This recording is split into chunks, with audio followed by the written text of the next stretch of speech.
catastrophic and extreme fire danger. That means that any fires that are in our landscape today already, or those that may start, will be uncontrollable, unpredictable, and will be very fast moving. The areas that are in catastrophic fire danger rating today is the Wimmera, the Southwest, North Country and North Central districts. The remainder of the state is in extreme fire danger rating. So anywhere in the state today will be challenging and difficult conditions for our firefighters. With the winds that we'll see today, there will be periods where our aviation fleet, that is over 70 aircraft today, will not be able to fly. And so we are reminding communities you need to heed the warnings to leave now. If you're in a bushfire-prone area, a bushland area of Victoria, our strongest advice is leave now if you haven't left already. If you don't leave now, it could result in your life being lost. Firefighters have been working very hard in these challenging and difficult conditions overnight on a range of fires. This morning we've had 40 fires already in the landscape, 30 of those remain active. As a result of the dynamic and challenging conditions on the Longwood fire, I can now confirm that we have had community and residential property losses. We know that we have had the community centre and the telephone exchange damaged or lost at the township of Ruffy, and in and around the Ruffy township there are multiple homes that have been lost to fire. We can't confirm those numbers at this stage. It's still too dangerous to get in and on the ground, but we have seen through our aerial intelligence gathering helicopters that we have lost multiple properties in and around the Ruffy area. On the Walwa fire in the north of the state, we've also seen damage to a significant pine plantation there. 1,200 to 1,600 hectares of pine plantation in 22 years of age, so well-matured pine plantation, has also been lost. But at this stage, there have not been any property losses reported as a result of that significant fire. But overnight, with lightning, we have seen a range of fires pop up across the state, particularly in Gippsland, and Chief Fire Officer Chris Hardman will speak about that shortly. Obviously, our thoughts are very much with the communities in and around the Longford fire at the moment where those property losses have occurred, and we will get around and support those communities today, and the Premier will speak more about that in a moment. Our fire chiefs will also speak about the potential impact zone maps for the two significant fires, being the Longwood fire and also the Walwa Mount Lawson fire. However, we do have a number of warnings already in place. So for the Longwood fire, there are 2 emergency warnings and 2 watch and act warnings in place already for that fire, and people need to heed those warnings. For the Walwa fire, we have 3 emergency warnings and 4 watch and act warnings in place. And again, for the communities in and around that fire, you need to heed those warnings now. We also have advice warnings out for a complex of fires down in the Gippsland region. Late yesterday, we saw 92 personnel from New South Wales Rural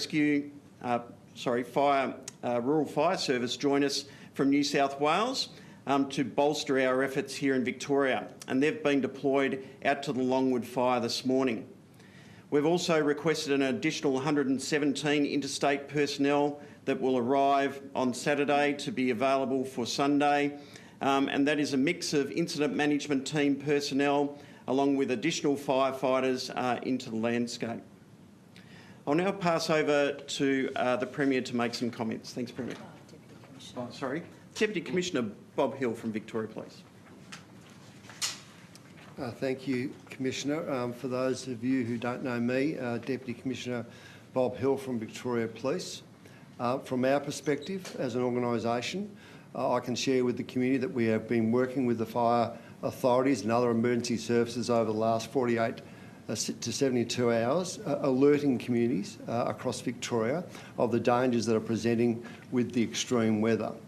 I begin by applauding the community of Victoria, the way that they've engaged with the fire services, they've engaged and listened to warnings and heeded advice from Victoria Police and the other emergency services. An example of that would be last night at Seymour. We had a community meeting where we had 200 people attend in person, another large number of people online. In fact, I think in the vicinity of 1,500 people. And since then, over 35,000 people have actually gone into that website to understand the risks that are presenting to them as residents in that particular area.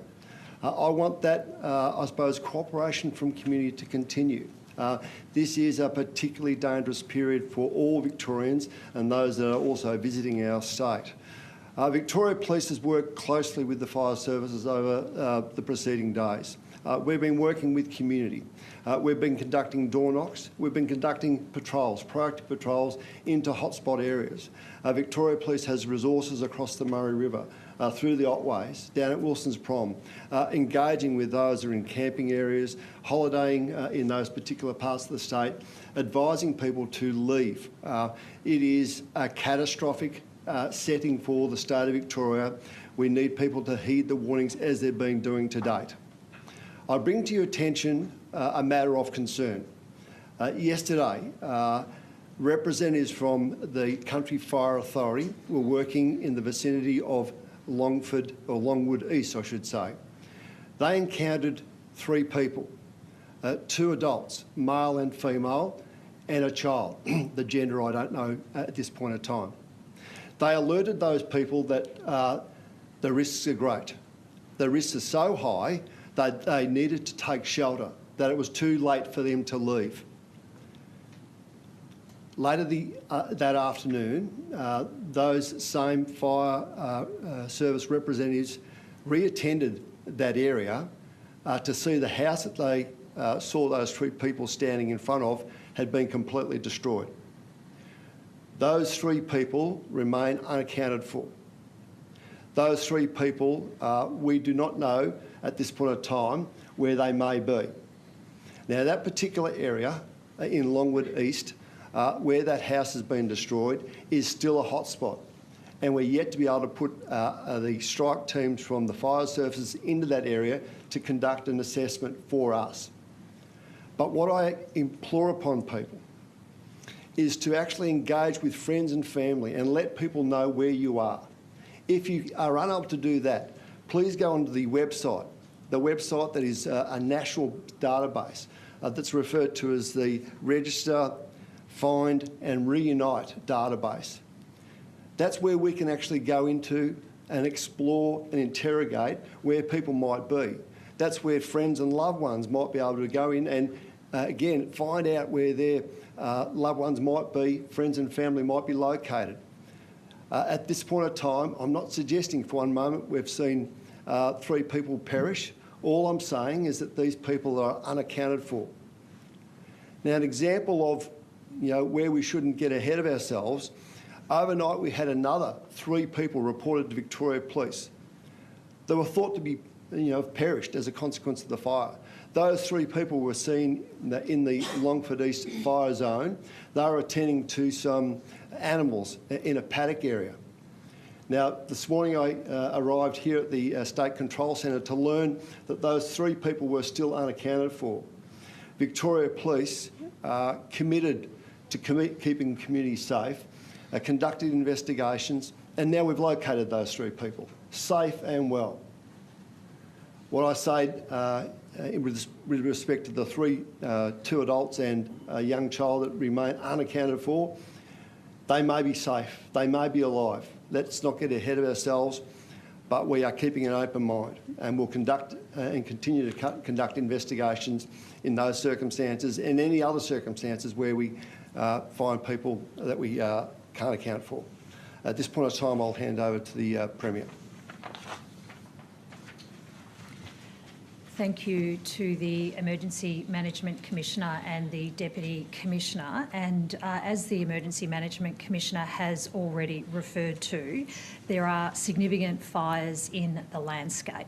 And I want to, at the outset, acknowledge the loss of property, that there are many people and families who are currently receiving support and shelter in relief centres, and also too, as the Deputy Commissioner has referred to, my thoughts are with the families of the 3 people who are currently unaccounted for.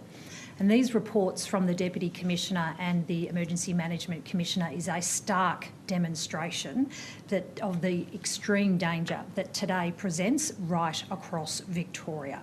That today represents one of the most dangerous fire days that this state has experienced in years.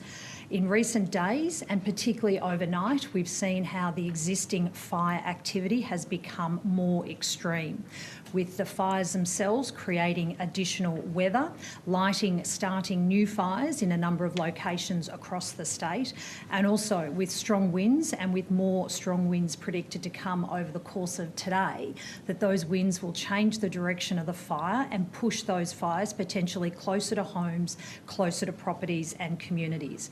And this combination of weather factors simply creates the conditions where fires in the landscape can very quickly become uncontrollable.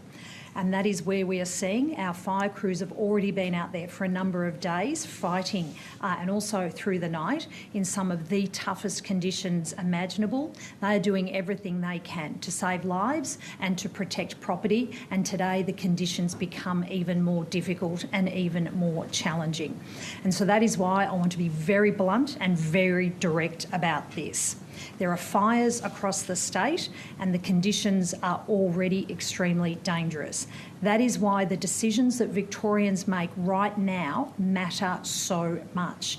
If you've already listened to the advice and have left home or perhaps the location where you've been holidaying with family and friends, we thank you for heeding that advice, for taking that advice, because that is the right thing. Listening to the advice and doing the right thing quite simply saves lives.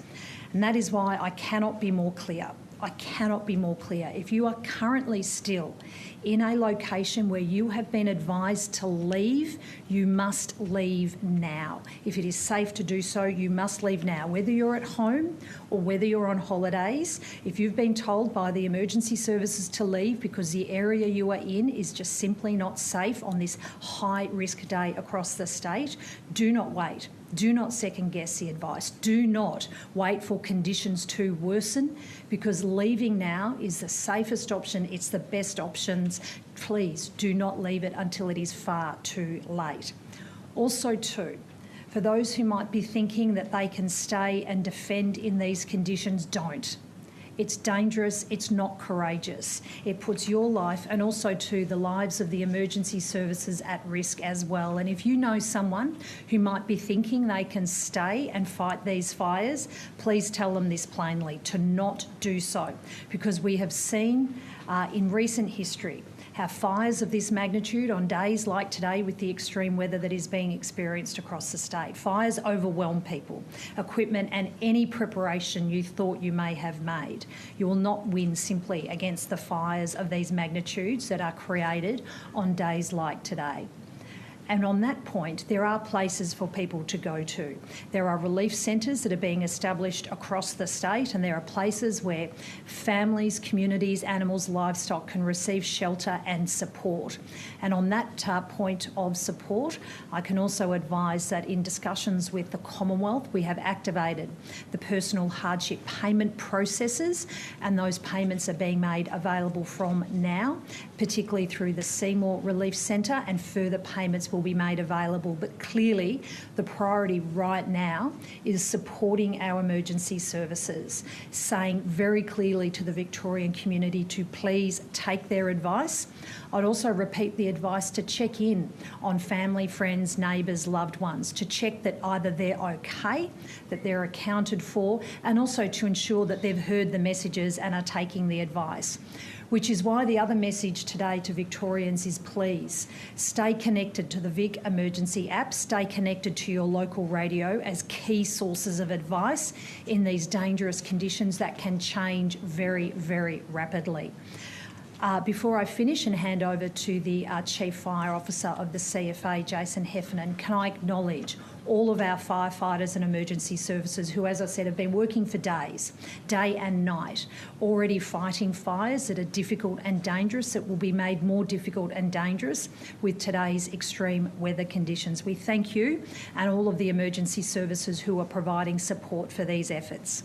Today is an incredibly difficult day, the most dangerous day we have had in years, which is why the actions all Victorians make today, the decisions that all Victorians make today, to take the advice, to leave now if it is safe to do so, will save lives. It'll also support our frontline firefighters who are working day and night to protect lives and to protect property.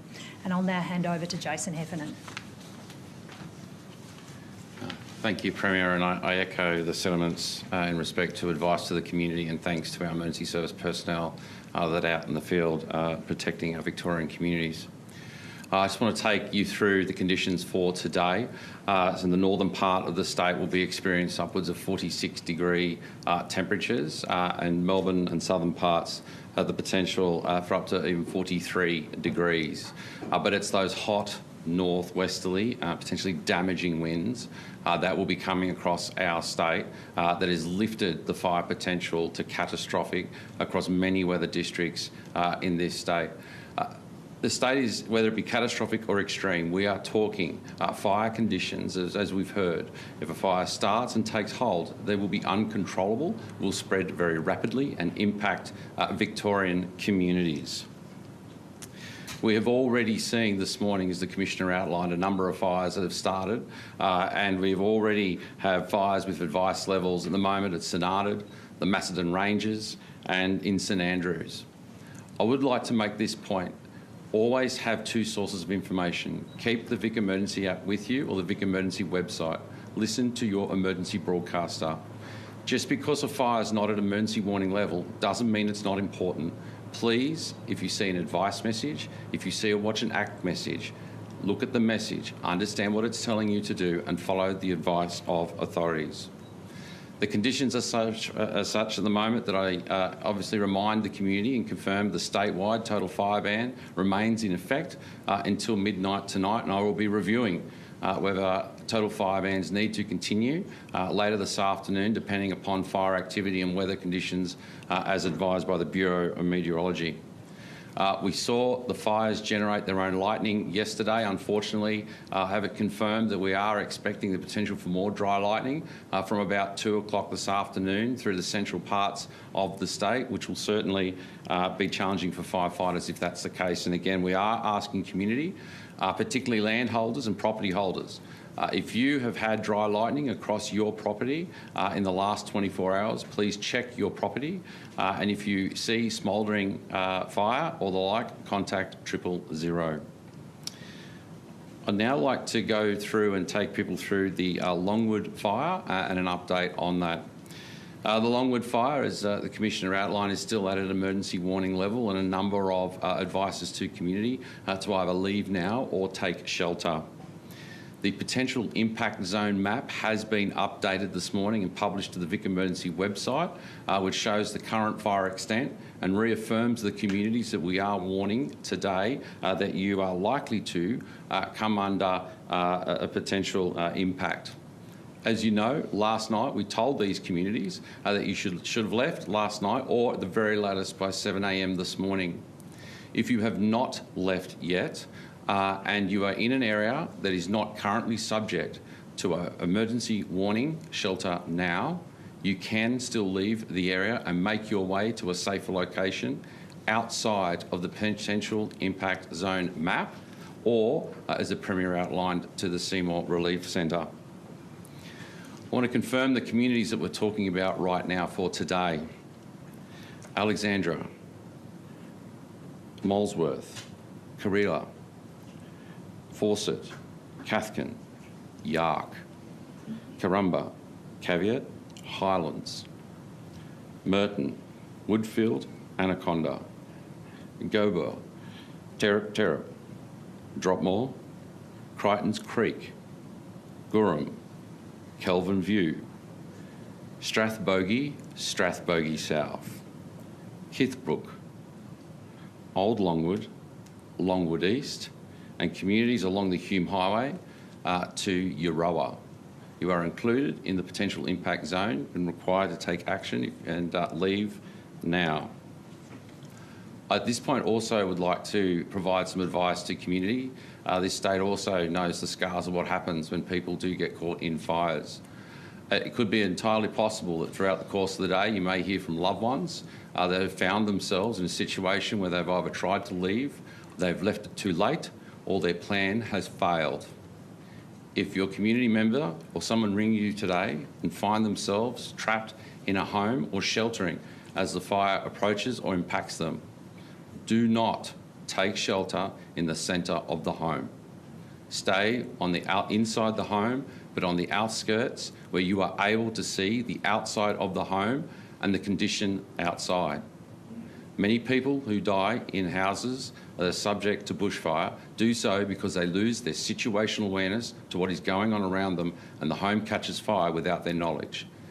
Stay on the outside of the home, watch for safe conditions outside, and when safe to do so, leave the home and await for fire authorities. We are asking community not to be in bushland areas today. The safest option is to not be anywhere near this for your safety of yourself and your family. I'm also asking community not to travel unnecessarily. Do not travel through bushland areas. There is a need for emergency services to relocate to various parts of this state quickly and seamlessly. Please, let the community help us to help you by allowing emergency services to move freely or to ensure that you do not put yourself in danger, which further allows our firefighters to focus on the main thing, which is protecting those communities that are currently being impacted by the Longwood fire. I'll now hand over to my colleague, Chris Harbin from Forest Fire Management, to talk to you about the Walwa fire. Thank you, Chris Harbin, Chief Fire Officer, Forest Fire Management Victoria.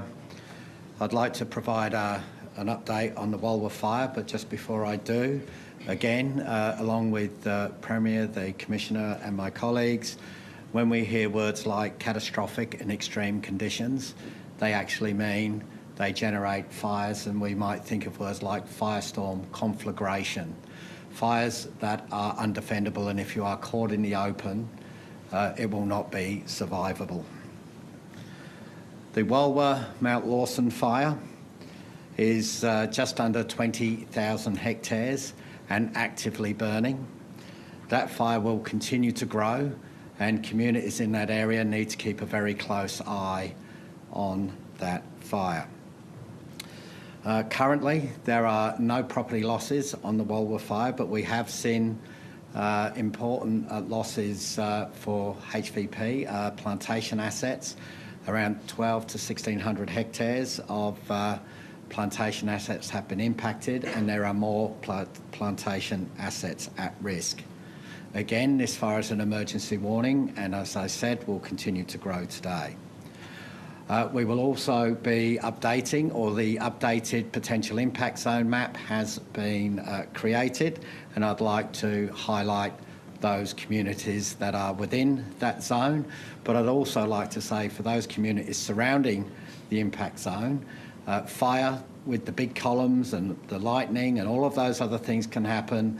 You know, things can always get worse. So if you're surrounding those areas, you're not necessarily out of danger. So everybody, please maintain that awareness.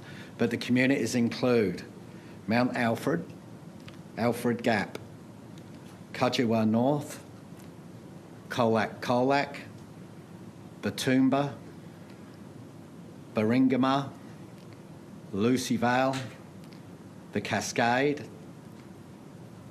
Bulleo, Grania, Bungill, Folgalong, and the other surrounding communities. I would also like to highlight some of the other fires that came as a result of a series of lightning strikes that came through the Alpine region and central and east Gippsland yesterday.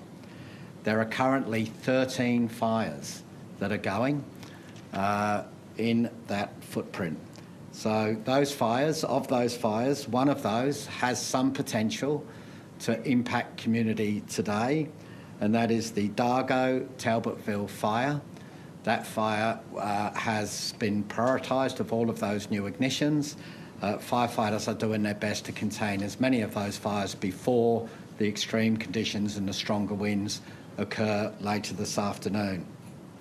There are also fires at Cabbage Tree, and there is a fire to the east of Mallacoota. That fire in Mallacoota, the Mallacoota community will be able to see that fire, particularly in the evening. It is not currently presenting a risk to the township, but we would ask the Mallacoota community to stay very much attuned to what is occurring in that space. Finally, I would just like to say that it's just not safe to be in the bush.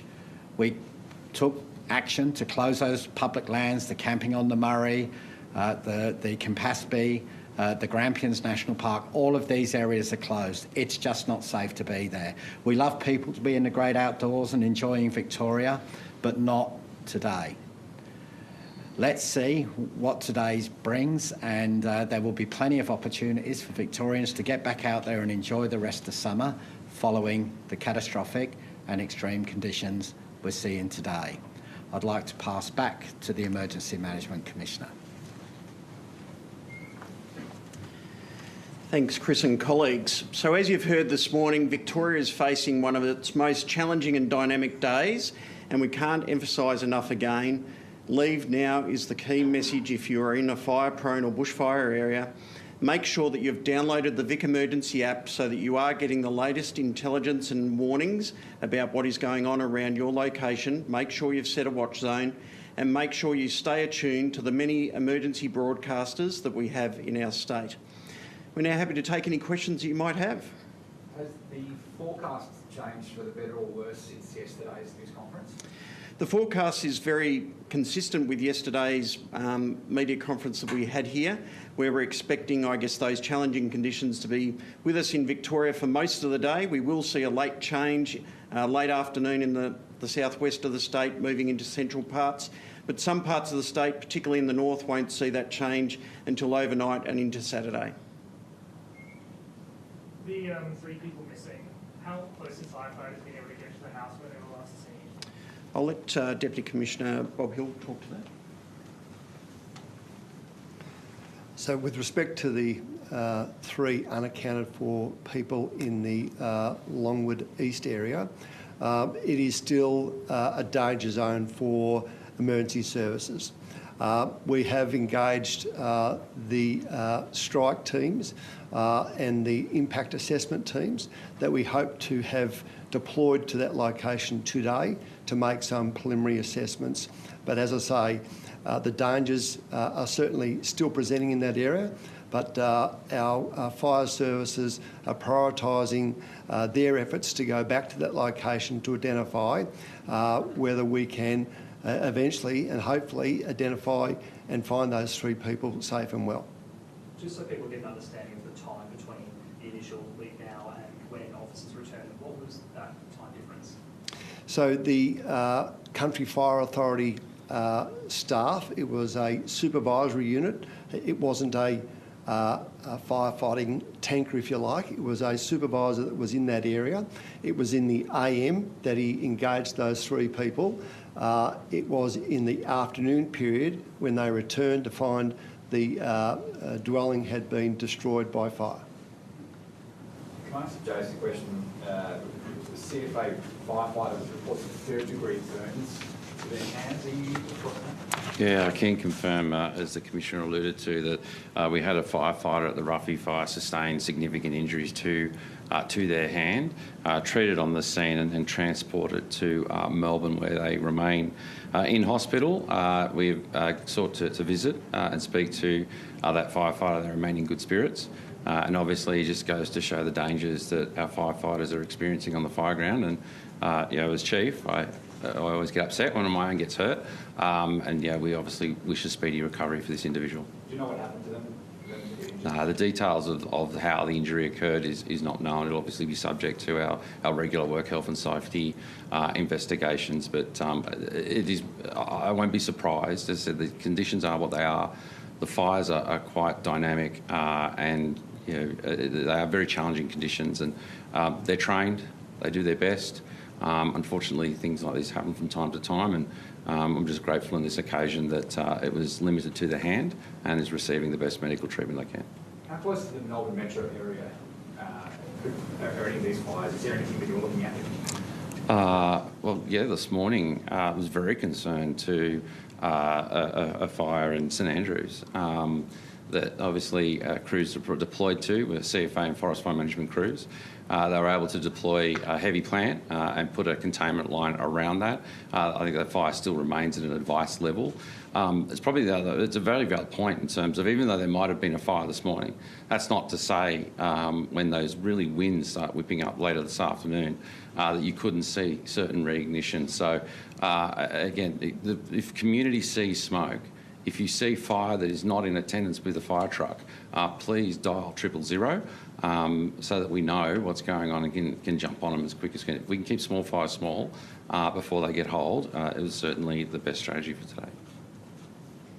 Can you just ask on the hardship payments? How much do people have access to and who has access to? Yeah, I might ask the Minister responsible who's been dealing with the Commonwealth. Thank you. So people are advised to go to the relief centre in Seymour, and other relief centres will be also stood up to be able to administer these payments, and the payments will depend on whether you are a child, individual, or whether they're a family, and they'll be made on that basis. Just briefly for the Commissioner, if I may, those 117 additional personnel you mentioned, where are they coming from specifically? Look, at this stage, we're working with the National Resource Sharing Centre, which is all our fire and emergency services across Australia, to look at where they'll be deployed from. Obviously, they'll come from states that are not being impacted by similar conditions like South Australia and southern New South Wales at the moment. So we don't have the exact details about where those additional 117 personnel will come from, but we do know and thank our New South Wales colleagues for the 92 Rural Fire Service personnel that are already on the ground fighting fires in Victoria this morning. Is there a threshold where you may need to call in for overseas reinforcements as well? Look, at this stage it's too early to know whether we would need to extend our resource request to an international sense, but there's every possibility. We're still very early in January.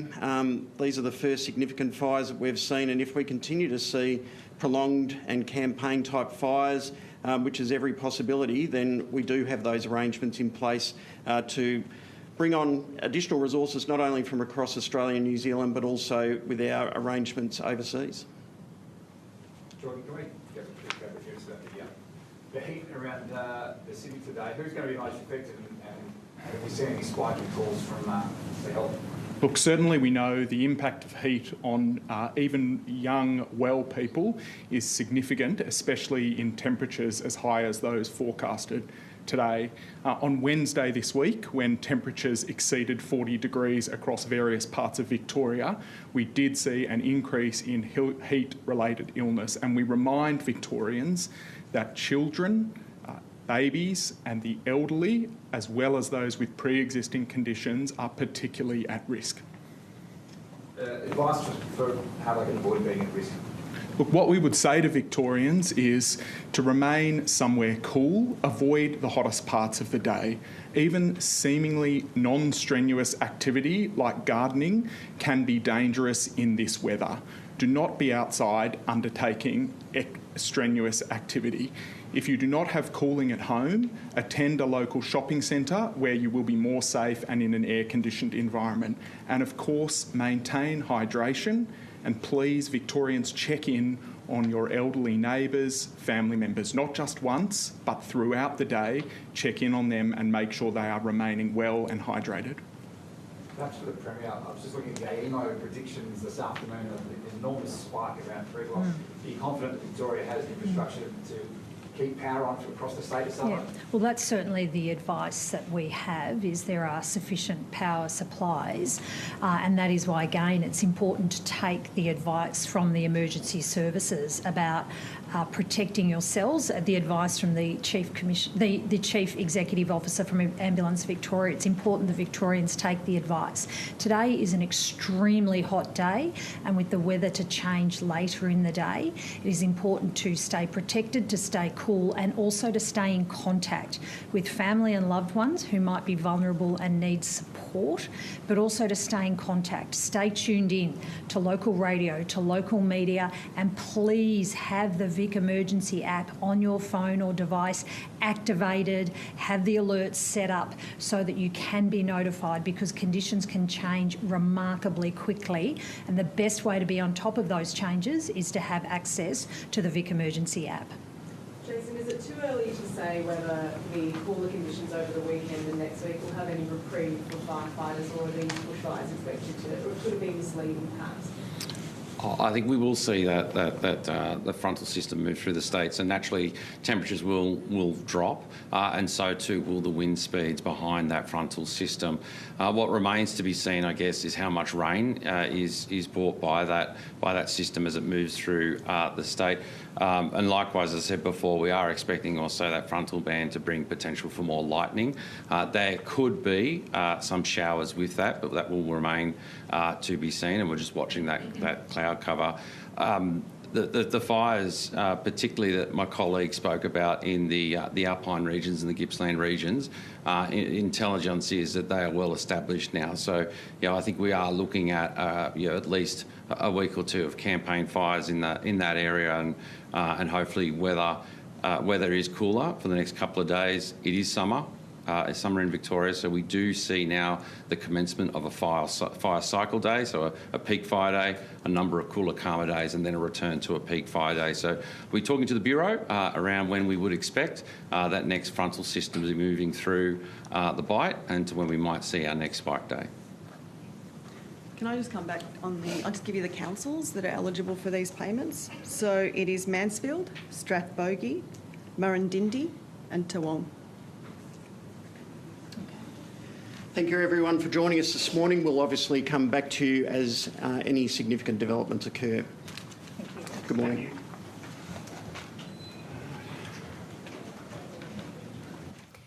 All right, that was fire authorities in Victoria with an update on the ongoing emergency situation there. They alerted us to some breaking and very concerning news that 2 adults and a child are currently unaccounted for in Longwood East. They were sighted by firefighters yesterday, but the property where they were has now burnt down. So those 3 people currently unaccounted for. A firefighter has also been injured fighting the blaze at Ruffy. They're said to be in good spirits. They've been taken to hospital in Melbourne where they are receiving treatment. There are multiple fires burning across the state, with the entirety of Victoria under a total fire ban until at least midnight tonight. A decision will also be made a little later on as to whether that will be extended over the weekend. 92 firefighters from New South Wales have arrived to Victoria. They've now been deployed to the Longwood fire. Another 117 are expected to arrive from interstate tomorrow to help assist with those fireys who have been battling these blazes over the last couple of days.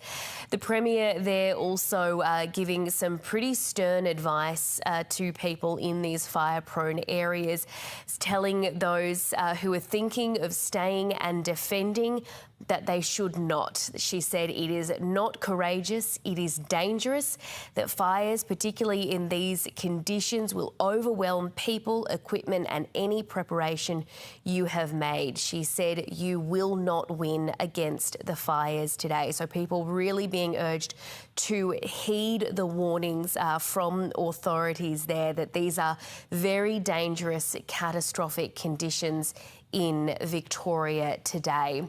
So let's get a closer look at the situation there. As I said, Victoria Police say that 3 people are unaccounted for in the Longwood fire zone. They were told to leave their properties by firefighters yesterday, but today are believed to be missing. Nearby in Ruffy, we heard multiple homes have been lost. The number couldn't be confirmed by authorities due to the dangerous conditions that are still persisting in the area. And as we said, a firefighter has sustained significant injuries to their hand while fighting the fire at Ruffy. They've been taken to a hospital in Melbourne. Here are the current warnings, or the bushfire emergency warnings in Victoria. There are 4 emergency warnings in place for the Longwood fire. A new emergency warning has just been issued for Alexandra, Devils River, Fawcett, Lake Eildon and Main Toganoon.